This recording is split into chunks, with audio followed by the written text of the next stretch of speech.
I'm here to remind you that herbalism is your birthright. And I'm here to remind you that herbalism is a quiet rebellion, and that the practice of herbalism, healing with plants, is essential for our health in ways that you may not expect. And I use the word remind because I'm talking about a remembering. I'm not going to talk to you today about why it's important to take herbs for your body. I'm going to speak to the ways that herbalism can offer profound healing in a loud world when we are unlearning the value of quiet work. And when I use the term herbalism, I'm referring to the practice of people working with plants to heal. Herbalism is an ancient practice. It has always been the people's medicine and always will be. When I say herbalist, I wonder where that takes you. Does it take you to a witch in the woods? Does it take you to your grandma making you a well-loved concoction for a cold? Or does it take you to a herbal apothecary with its dusty brown bottles and earthy scents? An inherent archetype of the herbalist exists, the green healer. But there is no one version of a herbalist. You may train, as I have, for many years as a clinical practitioner to make it your profession, or you may be a home herbalist, whipping up remedies aplenty in your kitchen. This practice does not belong to anyone. It really belongs to all.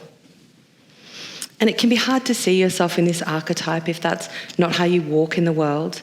You may have a 9-to-5 corporate job in the city, but the plant path spark is lit within you. And that curiosity is alive, which is such a wonderful thing. And the truth is, you can practice herbalism regardless of where you are, who you are, what age you are, or whether or not you fit into this archetypal cliche. There are no boundaries because nature does not discriminate. And the only rule in place is to respect nature. Let's lead with that. By being a trained herbalist, every day I work with the practice in a certain context and way. But I'm also a herbalist because I grow medicinal plants in my garden, and I'm curious about the bounty that nature has to offer. And I want to seek the wild, deep green places within myself. I'm a human who practices herbalism, and you can too. It's no secret that herbalism has been commodified with the boom of the ever-growing wellness industry. We've got teas and tonics and powders and elixirs and herbal supplements galore. And as herbalism has become more mainstream, we've witnessed a mighty resurgence in popularity.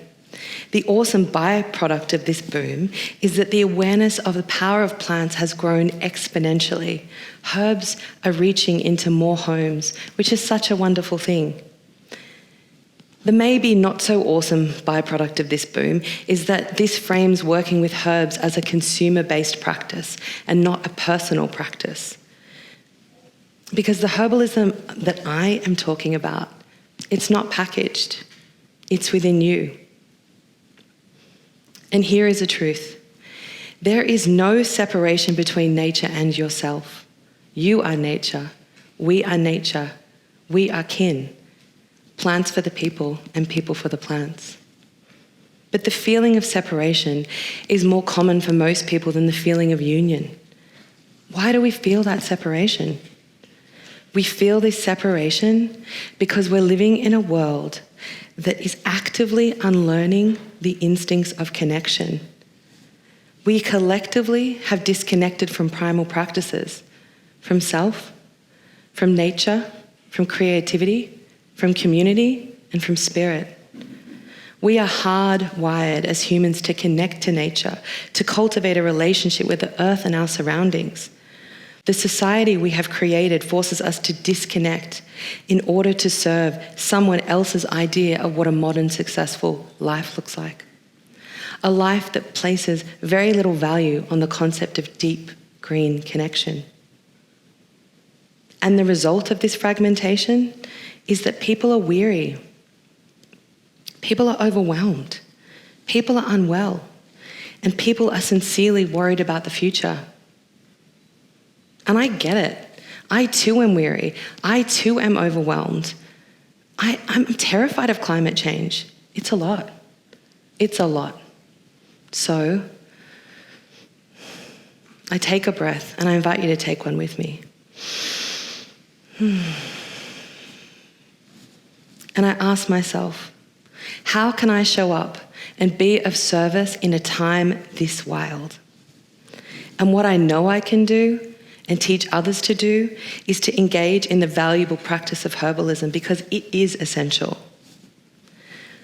Herbalism approaches healing in a multi-dimensional way. The health paradigm we live in focuses on alleviating symptoms. Herbs can also address symptoms, yes, but they prefer to get to the roots of it all. It is a quiet rebellion to not rely on a modern system of healthcare that does not place importance on prevention. You being well is the quiet rebellion. So how will your quiet rebellion begin?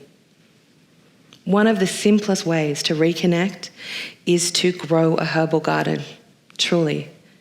And let me tell you why. This herbal garden will connect you to self. You will learn to bring yourself to the seeds, your patience in your care, your hope, and your efforts to the harvest. This herbal garden will connect you to nature, and it is the greatest metaphor that anyone could ever conjure up. What you can learn, what you can heal, who you can be when in communion is nothing but a gift. And this herbal garden will connect you to creativity. Nature is unpredictable. You must activate your creative genius to move with the ever-changing motion of garden growth, the triumphs and the losses. This herbal garden will connect you to community in so many ways. Not only will you connect to your plant king community, but a thriving garden usually provides so much abundance that you'll share with your local community. And there's nothing like being in a group of people, plant-loving people, in community, jamming about the plants.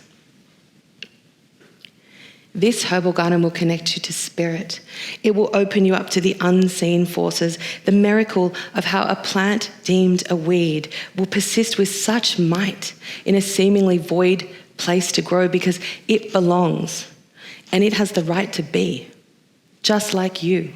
And that is divinity right there. I invite you to try this, to start a herbal garden. Start anywhere, no matter how big or small. Just begin. But if you cannot envisage yourself a gardener, if you have no green thumb inclinations, try this. Brew a pot of herbal tea. It is that simple. But before you do this, ask yourself, how are you feeling in your body and being today? Really, really sit with that question. Connect that feeling with a herb that may be indicated. Let's say you're feeling a little anxious and you need to sip on a cup of calm. You have just connected to self. Brew a pot of chamomile tea, and when you're making your tea, consider where that plant may have grown solar-powered out in nature. Consider that you are sipping on a cup of flowers. You've just connected to nature. And pair the pot you love to drink tea out of with your favorite cup that you adore. And maybe it's the color that captivates you or the shape of the handle. Or create a herbal tea blend, mix the plants that might call you to customize your own formula. You've just connected to creativity. And offer someone to join you for that pot of chamomile tea, or call a friend for a chat. Or perhaps go outside with your tea in hand and feel the presence of the plants around you. You've just connected to community. Allow the ritual, the ceremony, the meditative nature of stillness that is on offer when you sit with a pot of tea. You've just connected to spirit.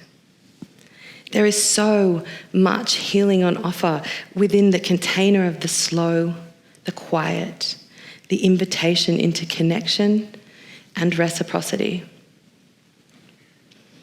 It is downright empowering to learn a new skill, especially one this important.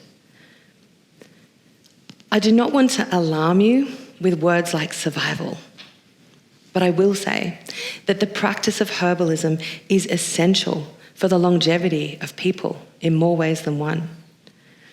Over the last years, we've all been front row witnessing how the greater systems crumble very quickly under the weight of a crisis. When we were all stuck in our homes, needing to pick up a new hobby and occupy ourselves to inspire a new day, most of us did not take up a hobby rooted in capitalism. We took up a hobby that inspired self-sufficiency and encouraged nourishment. So many people got their hands into the earth and grew gardens. We learned to bake sourdough bread, knit a jumper. We pickled and preserved fruits and vegetables. And we learned about which plants may be helpful to support our immune systems through such trying times. We returned back to basics. And not to be grim, but I personally feel it is so important to seek more self-sufficiency skills.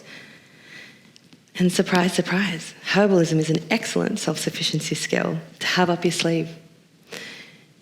If you scrape your leg, what plant might you put on it to encourage healing and soothe it? If you have a bellyache, what plants might you take to calm it down? Or if you feel a cold looming, what plant-rich remedies will you take? Herbalism has always followed a lineage. It has traditionally always been a handed-down practice, and it's yours to learn. It's time to awaken alchemists of all ages and walks of life, earth lovers and plant whisperers to this enriching practice that will most certainly alter the way you will see the world and enable you to carry the message that will live on and on and on. When I was little, I used to make potions, and my favourite potion was eucalyptus leaves and rose petals and mud alchemized all together.